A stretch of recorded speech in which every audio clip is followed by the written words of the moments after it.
giving it substance and context.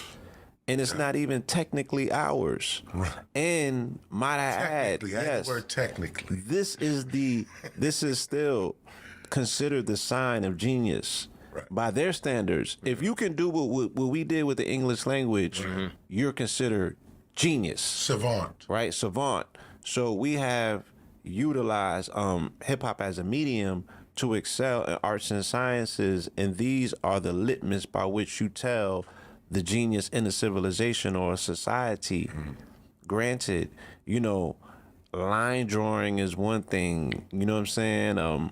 Pencil drawing is one thing. Learning how to paint is another thing. Have you ever put a spray top on a spray can bottle and figured out that that's not the easiest thing to do to create lines and blends of colors, but our people were doing it in the dark, under stress and duress of being killed, and they came out with masterpieces. No, that's heavy right there. That again, these conversations, we need to revisit. You know what I'm saying? Our own personal self audit as a culture and a community, and really, we deserve our own round of applause to be able to see ourselves. I mean, so to even see certain things like, first off, just when you break down this whole concept, this whole ideology of literally creating yourself. Yes.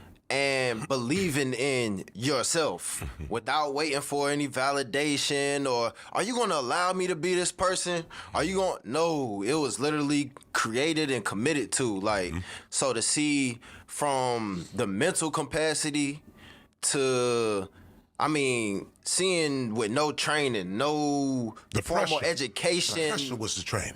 Well, yeah, but to become an engineer, to become a scientist, to become Grandmaster Flash and scientifically re-engineer these devices. Yeah. That's who are we, You just made me think of something. Keep in mind that we were, as young kids, we all had the mental ability to be attorneys, doctors, engineers. Person like Grandmaster Flash actually went to electronic high school. Okay. And so he was an electrician. He knew how to rewire stuff. And so when he made this queuing system, but the keep in mind, we wanted to be other things. The pressure. Racism was way more prevalent. I can't even say that. It was a different kind of. It was more in your face. Right. No, because it's in your face now. Right. And that's why I hesitated for it. Right. The pressure of it. The pressure of it was slightly different. Yeah. Okay, it was a different kind of racism. Especially in New York. That was especially in New York, which told you, teachers would come up and tell you, young man, you say, what do you want to be when you grow up? I'm going to be an attorney. They say, no, think of something else. More realistic. And this was the conversation. This is what it was. We were not encouraged to do any of this. And so, and then even if you did get to be, to go to college, because many thousands of black people went to college during these times as well. You come out with a degree, no job. Racism, and not like today, no job, because there's no jobs, but back in the 70s, there was jobs for your degree. Right. You a black doctor, just went through, your whole thing, medical exam, everything, whatever it is to become a doctor, you come out, and just because you black, they're not hiring you. Thousands of black doctors just shut out, had to go drive cab, do other things. So imagine people like us, we have the mind to be engineers and all that, but because of racism, sexism, classism, just basic injustice in and of itself, we got pressured. I want to be an attorney. No, you're not going to be. So I'll become Puffy. I want to be an electrician. You can't be.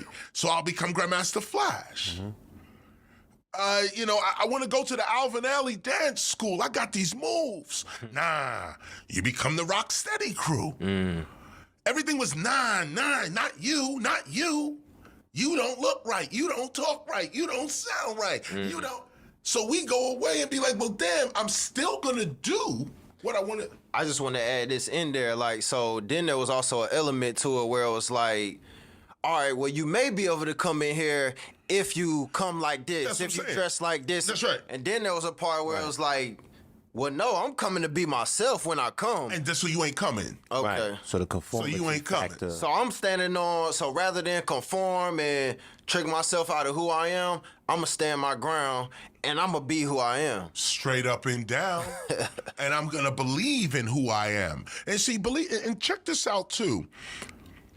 Don't mistake this for arrogance, because young people can be arrogant, or all people can be arrogant, but young people can be arrogant sometimes with not knowing certain things. You just say, oh, I'm gonna do it my way. That's not what we're talking about.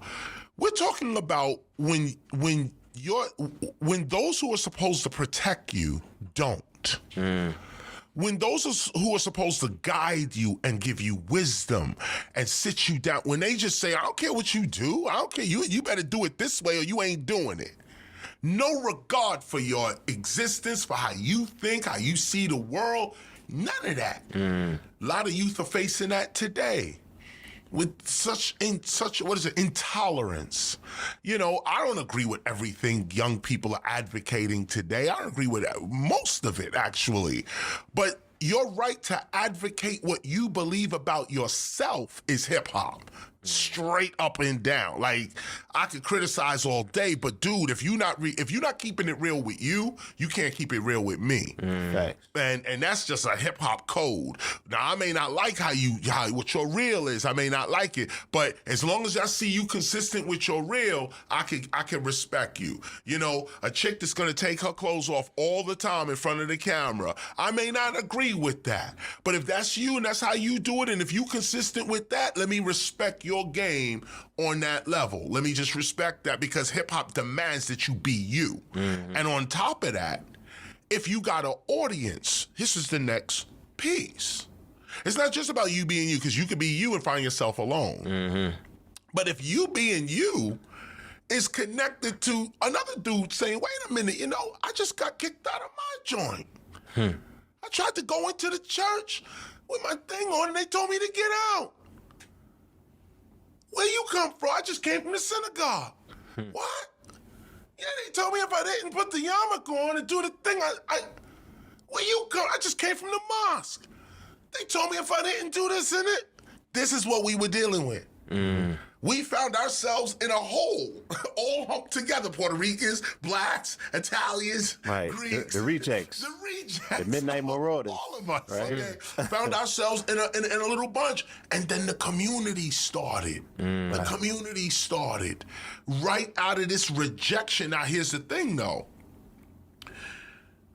You gotta mature. The meaning of maturity is that you don't stay in the situation you were born in.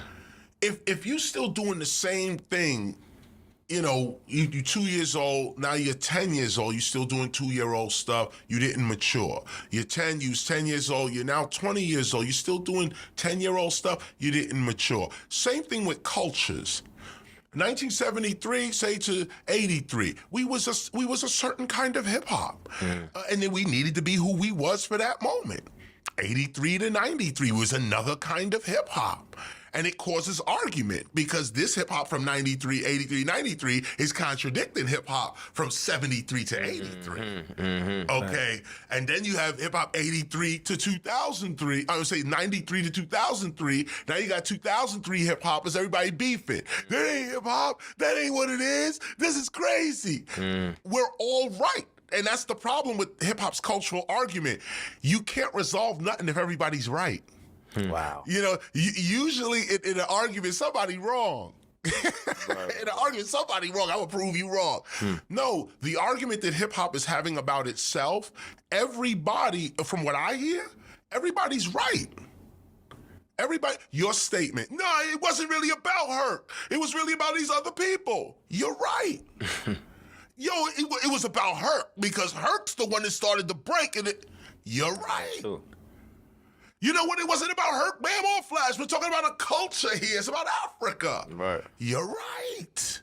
And this is the problem. It's like when everybody's right, you have a worse problem than when everybody's wrong, or when you can prove somebody wrong. When all of us are right, when the gods speak as a council, you got a problem.